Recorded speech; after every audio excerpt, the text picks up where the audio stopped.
জীবনে এমন কিছু কাজ রয়েছে যা আমাদের কখনোই করা উচিত নয়, যেমন আশা করা।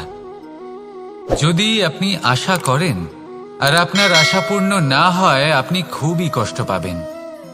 এবার আপনি যদি প্রতীক্ষা করেন, করতেই থাকেন, আর সেই ব্যক্তি যদি না আসে, তাহলেও খুব কষ্ট পাবেন।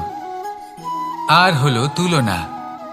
আপনি যদি তুলনা করতে যান, তাহলে এটাই ভাববেন যে হয় আমি বা অন্য কোনো ব্যক্তি, এই দুজনের মধ্যে কোনো এক ব্যক্তি নিকৃষ্ট। আর এই ভাবনাটাই হলো অনুচিত। যদি আমরা কথা বলি সেই সব বিষয়ে যা আমাদের করা উচিত, যেমন পরীক্ষা। এই পরীক্ষা সবসময় আমাদের আরো সফল করে তোলে, আরো শ্রেষ্ঠ করে তোলে, আরো উৎকৃষ্ট করে তোলে। আসন্ন মহাসংগ্রামের জন্য আমাদের প্রস্তুত করে তোলে এই পরীক্ষা। তাই এই পরীক্ষার থেকে কখনোই পালাবেন না, এর সম্মুখীন হন। আর হলো কর্ম। কর্ম করা কখনোই বন্ধ করবেন না। তুলনা করার বদলে কর্ম করুন, প্রতীক্ষা করার বদলে কর্ম করুন, আর আশা করার বদলে কর্মই করুন। জীবন সফল হয়ে যাবে। দেখুন, সবার শেষে সত্যি বলতে এই কর্ম আর এই পরীক্ষা, এই দুই আমাদের জীবনকে সুখী করে তুলতে পারে। আসুন আর আমার সাথে ভালোবেসে বলুন, রাধা রাধা। মানুষ তার জীবনে শিক্ষা এবং প্রেম, এই দুই লাভ করে তার মাতা, পিতা এবং গুরুর কাছ থেকে। কিন্তু মানুষ সবথেকে বেশি ভালোবাসে নিজের মাতাকে, কারণ মাতা খুব নির্মল চিত্তে ভালোবাসে, শান্ত মনে আমাদের অন্তরে শক্তির সঞ্চার করে থাকেন, আমাদের উৎসাহ দেন, বলশালী করে তোলেন। ব্যাপারটা কিন্তু এমন নয় যে আমরা নিজেদের বাবা বা গুরুকে ভালোবাসি না, তাদেরকেও আমরা অত্যন্ত ভালোবাসি, শুধু ওনাদের কঠোর ব্যবহার দেখলে আমরা একটু ভয় পেয়ে যাই। এবার ওনাদের এই কঠোর ব্যবহার আমাদের ভালো না লাগলেও অত্যন্ত আবশ্যক, কারণ মাতার থেকে আমরা যে শক্তি লাভ করি তা যেন নিয়ন্ত্রণ হারিয়ে বিধ্বংসী না হয়ে ওঠে, আমরা যেন কোনো কুপথে না চলে যাই, আমরা কখনো যেন দোষ না করে ফেলি। শুধু সেই জন্য পিতা এবং গুরু একটু কঠোর হয়ে ওঠেন, এবং ওনাদের এই কঠোর আচরণ ভবিষ্যতে গিয়ে আমরা অবশ্যই বুঝতে পারি। জীবনে কিছু বছর আমরা এগিয়ে যাই আর তারপর আমরা বুঝতে পারি যে বাবা এবং গুরু আমাদের যথেষ্ট ভালোবাসতেন, কিন্তু ওনাদের ভালোবাসার বহিঃপ্রকাশ আলাদা। প্রয়োজনীয় হলো এটা দেখার, এটা বোঝার যে শুরু থেকে আমাদের প্রতি ওনাদের আচরণ কেমন ছিল। ওনাদের কঠোর হওয়ার পেছনে ওনাদের ভালোবাসাটা বোঝার চেষ্টা করুন, ওনাদের চিন্তাটা বোঝার চেষ্টা করুন, ওনাদের পথপ্রদর্শনের আড়ালে আপনার ভবিষ্যতের জন্য যে পরিকল্পনা ওনারা করেছেন সেটা বোঝার চেষ্টা করুন। তখন আপনারা বুঝতে পারবেন ওনাদের ভালোবাসাকে। আপনার মনের মধ্যে আপনা থেকেই ওনাদের প্রতি সম্মান জেগে উঠবে। নিজের পিতা এবং নিজের গুরু, এই দুজনের প্রতি কৃতজ্ঞতা প্রকাশ করুন আর আমার সাথে ভালোবেসে বলুন, রাধা রাধা। আমি অনেক সংখ্যক মানুষকে দেখেছি, তাদের কাছে অত্যাধিক জ্ঞান আছে, শিল্প আছে, ধন আছে, কীর্তি আছে, কিন্তু তারা এই সব কিছু নিজেদের কাছেই রাখেন, এই সমাজে বিতরণ করেন না। কারণ হলো ভয়। ওনাদের মনে হয় যে যদি আমি এই সব কিছু সমাজে বিতরণ করি, তাহলে সমাজ আমার শিল্প হোক, ধন হোক, জ্ঞান হোক, কীর্তি হোক, সবকিছু চুরি করে নিয়ে যাবে, আর তার বদলে আমি কিছুই পাবো না। এটা কিন্তু সত্য নয়। সত্য হলো এটাই যে যদি আপনি নিজেকে এই সংসারের প্রতি সমর্পিত করেন, তাহলে এই সংসার আপনার প্রতিও সমর্পিত থাকবে। আপনি শুধু ধন, জ্ঞান, কীর্তি, সম্মান পাবেন তাই নয়, বরং এই সমাজ আপনাকে নিজের চোখে হারাবে, মনের মধ্যে স্থান দেবে। তাই এই ভয় ত্যাগ করে দেখুন কিভাবে এই সমাজ আপনাকে প্রেম সমর্পণ করে। আসুন আমার সাথে ভালোবেসে বলুন, রাধা রাধা। জীবন কিসের উপর নির্ভরশীল? ধনের ওপর, বৈভবের ওপর, নিঃশ্বাসের ওপর? না, এই জীবন নির্ভরশীল বিশ্বাসের ওপর। বিশ্বাস নিজের ওপর, বিশ্বাস আমাদের আপনজনের ওপর। কিন্তু যখন এই বিশ্বাস ভেঙে যায়, তখন মানুষের মনও ভেঙে যায়, আর তারপর সে অন্য কিছু করতেই পারে না। তখন কি করা যেতে পারে? তিনটে কাজ আছে যা আপনি করতে পারেন। প্রথম, ভালোবাসা। যাকে আপনি ভালোবাসেন, যারা আপনাকে ভালোবাসে, ভুল যারই হোক না কেন, তার কাছে ক্ষমা চাইতে কখনোই সংকোচ বোধ করবেন না। দ্বিতীয় হলো বিশ্বাস। যারা আপনাকে ভালোবাসেন, আপনাকে বিশ্বাস করেন, তাদের বিশ্বাস কখনো ভাঙবেন না। তৃতীয় হলো আশা। যারা আপনাকে ভালোবাসেন, আপনাকে বিশ্বাস করেন, তাদের আশা আপনার সাথে জড়িত। তাদের থেকে কখনো কিচ্ছু লুকোবেন না। এই তিনটে কাজ করুন আর এই জীবন সুপ্রসন্ন হয়ে বলবে, রাধা রাধা। মানুষের জীবনে দুই ধরনের আবেগ থাকে যা চিরকাল তার সাথে বসবাস করে। প্রথম, স্বপ্ন। দ্বিতীয়, অজুহাত। মানুষ হাজার হাজার স্বপ্ন দেখতে পারে। আমাকে এই কাজ করতে হবে, আমাকে ওখানে ঘুরতে যেতে হবে, আমার জীবনে এই অসম্ভব কাজ বাস্তবায়িত করে দেখাতে হবে, আদি ইত্যাদি। এবার ঠিক যেমন স্বপ্ন দেখেন, সেইভাবে অজুহাতও খুঁজে নিয়ে আসেন। আমি এই স্বপ্ন পূরণ করতে পারলাম না, কারণ আমাকে কেউ সাহায্যই করল না, কারণ আমি দুর্বল হয়ে পড়েছিলাম, কারণ আমার কাছে সময়ই ছিল না, আদি ইত্যাদি। এবার সাফল্য এবং অসফলতার মাঝখানে এই ধরনের সংঘর্ষ হতে থাকে। সাফল্য তখন লাভ করা সম্ভব যখন আপনার স্বপ্ন আপনার অজুহাতের থেকে অনেক বড় হয়, আর অসফলতা তখন পাবেন যখন আপনার অজুহাত আপনার স্বপ্নের থেকে অনেক বড় হয়। আপনি যদি সাফল্য লাভ করতে চান, তাহলে চেষ্টা করতে থাকুন, পরিশ্রম করুন। যদি অসফল হন, তাহলে ভয়ভীত হওয়ার কোনো প্রয়োজন নেই। নিজের ভুল বুঝুন, তাকে শুধরে নিন, আবার চেষ্টা করুন। কিন্তু যদি নিজের জীবনে অজুহাত নিয়ে আসেন, তখন স্বপ্ন কখনো পূরণ হবে না। আসুন আমার সাথে ভালোবেসে বলুন, রাধা রাধা। ভয়ের সাথে আমরা সবাই পরিচিত, কষ্টও আমরা সবাই পেয়েছি। কখনো কখনো আমরা অসুস্থ হয়ে পড়ি, আর এমন সময় হলে মাতার মমতা, কখনো বাবার স্নেহ, কখনো বন্ধুদের পাশে থাকার অনুভূতি আমাদের রোগ নিরাময়ে সাহায্য করে। কখনো যদি আমরা নিরাশ হয়ে পড়ি, তখন যদি আমাদের কোনো আপনজন আমাদের দুটো ভালো কথা বলে, তখন আমাদের মনোবল বেড়ে যায়। ঠিক তেমন সংসারের এই রঙ্গমঞ্চে যদি আপনি পীড়িত অনুভব করেন, কিছু শুভ কথা আলোচনা করুন, কিছু স্তুতি গান করুন, কিছু মুহূর্তের জন্য হলেও নিজের ইষ্টদেবের কথা স্মরণ করুন আর প্রার্থনা করুন। সাহস বাড়বে, শক্তিও বৃদ্ধি পাবে এবং সামনে এগিয়ে চলার পথও দেখতে পাবেন। তখন এই মন প্রসন্ন হয়ে বলবে, রাধা রাধা। কখনো কখনো অন্ধকারের সাথে লড়াই করার জন্য আমরা প্রদীপ জ্বালাই। এতে প্রথমে সলতে রাখি, তারপর তেল ঢালি, তারপর আগুন জেলে এটা প্রজ্বলিত করি। তারপর একটা সময় আসে যখন এই প্রদীপ নিভে যায়। কারণটা কি? কারণ কি এটা যে প্রদীপের প্রকাশমান হওয়ার ক্ষমতা সমাপ্ত হয়েছে? না, এই যে আগুন আমরা দেখতে পাচ্ছি, এই আগুনের জন্য যে শক্তির প্রয়োজন হয় তা আসে এই তেল থেকে। যদি এই তেল সমাপ্ত হয়ে যায়, তাহলে এই প্রকাশ তাও সমাপ্ত হয়ে যায়।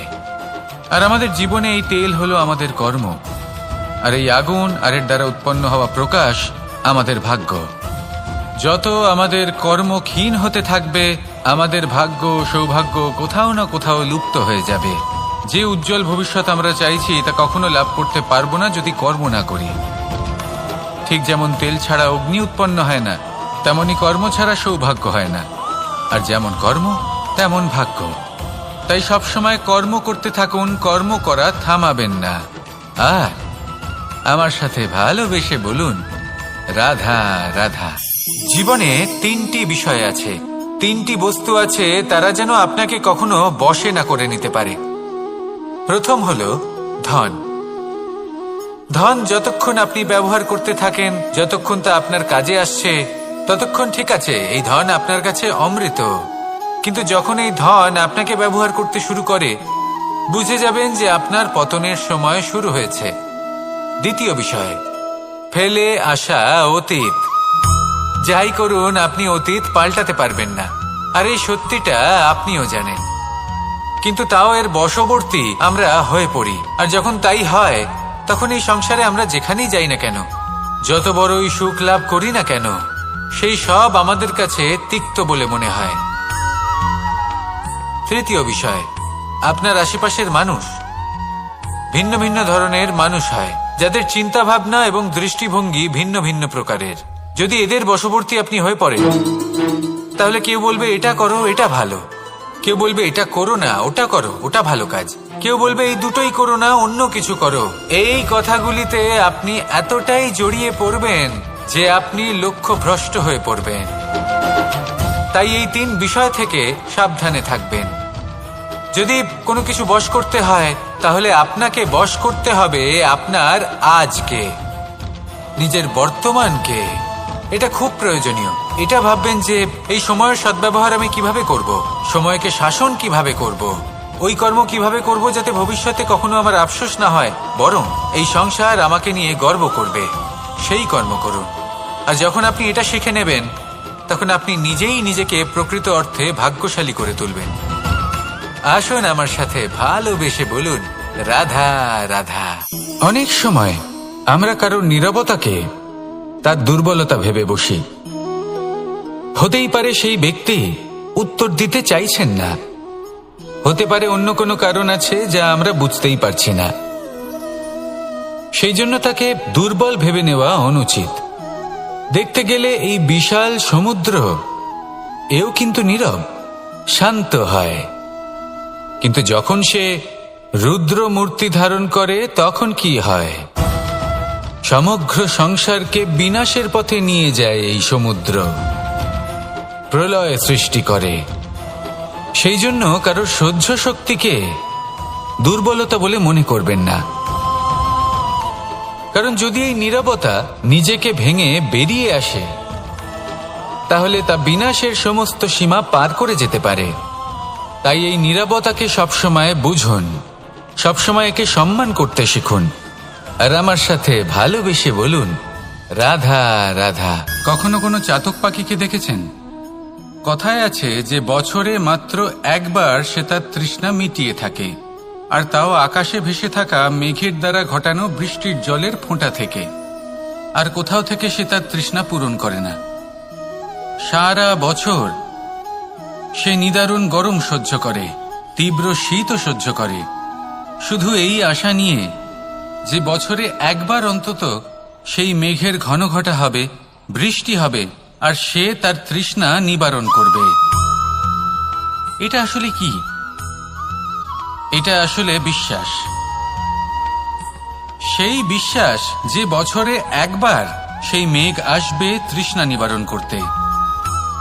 যেমন দেখুন, একটা সূর্যমুখী ফুল সারা রাত অন্ধকারের সাথে যুদ্ধ করে, কারণ তার বিশ্বাস যে ভোরবেলায় সূর্য তাকে অবশ্যই দর্শন দেবেন। সেটাও বিশ্বাস ছিল যার উপর ভরসা করে মনু একটা নৌকা নিয়ে বেরিয়ে পড়েছিলেন এবং সমস্ত সৃষ্টিকে প্রলয়ের হাত থেকে বাঁচিয়েছিলেন। সেটাও ছিল ভালোবাসার প্রতি বিশ্বাস, যার উপর ভরসা করে বানর এবং ভাল্লুক সেনা নিয়ে শ্রীরাম আক্রমণ করেছিলেন সমস্ত বরদানপ্রাপ্ত অসুরগণ এবং রাক্ষসগণের লঙ্কায়, এবং জয় লাভ করেছিলেন। এই বিশ্বাসই হল এই বিশ্বের আশা। বিশ্বাস রাখুন যে আপনি হলেন সর্বশ্রেষ্ঠ এবং শুধুই নিজের কর্ম করতে থাকুন। এই বিশ্বাসের আশাই আপনাকে প্রতি মুহূর্তে বল প্রদান করবে। এ হলো আমার বিশ্বাস। আসুন আর আমার সাথে ভালোবেসে বলুন, রাধা রাধা। যোগাসন। যোগাসনে আসন অত্যন্ত গুরুত্বপূর্ণ। এবার আমি বলবো সবথেকে শ্রেষ্ঠ আসন কোনটি। আশ্বাস। নিজেকে আশ্বস্ত করতে থাকুন যে আমি আছি, সব ঠিক হবে, যা হচ্ছে ভালোর জন্য হচ্ছে। এই আশ্বাস আপনাকে জীবনে এমন ধন্যাত্মক বিশ্বাস দেবে যে আপনি বড় বড় সমস্যার সমাধান করতে পারবেন। এবার যদি কথা বলি সবথেকে কঠিন সময়ের, তাহলে সেটা হলো বিচ্ছেদের, যা মা সীতাকে সহ্য করতে হয়েছে শ্রীরামের জন্য, রাধা কৃষ্ণকেও সহ্য করতে হয়েছে। যে ব্যক্তি বিচ্ছেদের সময় সঠিক পথে চলে এসেছে সে জীবনে অনেক শ্রেষ্ঠ স্থানে অবশ্যই পৌঁছতে পারবে। এবার যদি কথা বলি সবথেকে জরুরি এবং গুরুত্বপূর্ণ সময়ের, তাহলে সেটা হলো সংযোগ। সকলকে সাহায্য করতে থাকুন। আপনি অন্যদের সাহায্য করে তাদের যত আনন্দ দিতে পারবেন ততটাই আনন্দ আপনারও জীবনে অবশ্যই আসবে। আসুন আর আমার সাথে ভালোবেসে বলুন, রাধা রাধা। সংসারে সকলে উঁচুতে উঠতে চায়, কেউ নত হতে চায় না। সবাই এটা মনে করে যে নত হওয়ার অর্থ হলো তাদের আত্মসম্মান এবং অহংবোধের বিরুদ্ধাচরণ করা। তাদের মনে হয় যে যদি আমরা নত হই সংসার আমাদের দুর্বল মনে করবে, তাদের শৌর্য এবং তাদের ব্যক্তিত্বের অপমান হবে। কিন্তু এটা কি সত্যি? প্রত্যেকবার নত হওয়ার অর্থ কি সম্মানহানি হওয়া? কখনোই নয়। আপনি নিজের জীবনকেই দেখে নিন। আপনার কোনো অমূল্য জিনিস যদি নিচে পড়ে যায় তাহলে তাকে কিভাবে তোলেন? সেই বস্তুকে তোলার জন্য আপনাকে নত হতেই হবে। আপনি বড়দের আশীর্বাদ কিভাবে লাভ করেন? আপনি নত হয়ে তবেই তাদের আশীর্বাদ লাভ করতে পারেন, তাই না? ভেবে দেখুন, আপনি একটা পথে হাঁটছেন, আপনি দেখতে চাইছেন যে আপনি সঠিক পথে হাঁটছেন কিনা, পায়ের নিচে কাঁটা পড়ে আছে কিনা। কিভাবে দেখবেন? আপনাকে সেই মাথা নত করেই দেখতে হবে। এর অর্থ কি? অর্থ খুব সহজ। প্রত্যেকবার নত হওয়া অনুচিত নয়, সেটা কোনোভাবেই সম্মানহানি নয়। পরিস্থিতি অনুসারে এবং যেখানে প্রয়োজন আপনি নত হতে শিখে গেলে আপনি অনেক কিছুই লাভ করতে পারবেন। জ্ঞান, মান, গুণ, বিশ্বাস। সেই জন্য প্রয়োজন এবং পরিস্থিতি অনুসারে নত হতে শিখুন, এতে অনুচিত কিছুই নেই। আত্মসম্মান থাকা অত্যন্ত প্রয়োজনীয়, কিন্তু তা যেন কখনো অহংকারে পরিণত না হয়। এই বিষয়ে অবশ্যই নজর রাখবেন এবং আমার সাথে ভালোবেসে বলবেন, রাধা রাধা। আমাদের জীবনে অনেক ধরনের ব্যক্তি এসে থাকেন। কেউ কেউ আমাদের সাথে থেকে যান, কেউ আমাদের থেকে দূরে চলে যান। কেউ ভালো মানুষ হন, কেউ খারাপ মানুষ। কিন্তু আমরা সবসময় সেই সময়টাকে নিয়ে দুঃখ প্রকাশ করি যখন আমাদের জীবনে কোনো খারাপ ব্যক্তি প্রবেশ করেন। তারা আমাদের খারাপ অনুভূতি দেন, দুঃখ দেন, কষ্ট দেন। আমরা সবাই তাকে ভালো মন্দ কথা বলি। কিন্তু কেন? এমন বিভিন্ন ধরনের মানুষ, খারাপ মানুষ, ভালো মানুষ সবার জীবনেই আসেন এবং সকলকেই একটা অমূল্য শিক্ষা দান করে যান।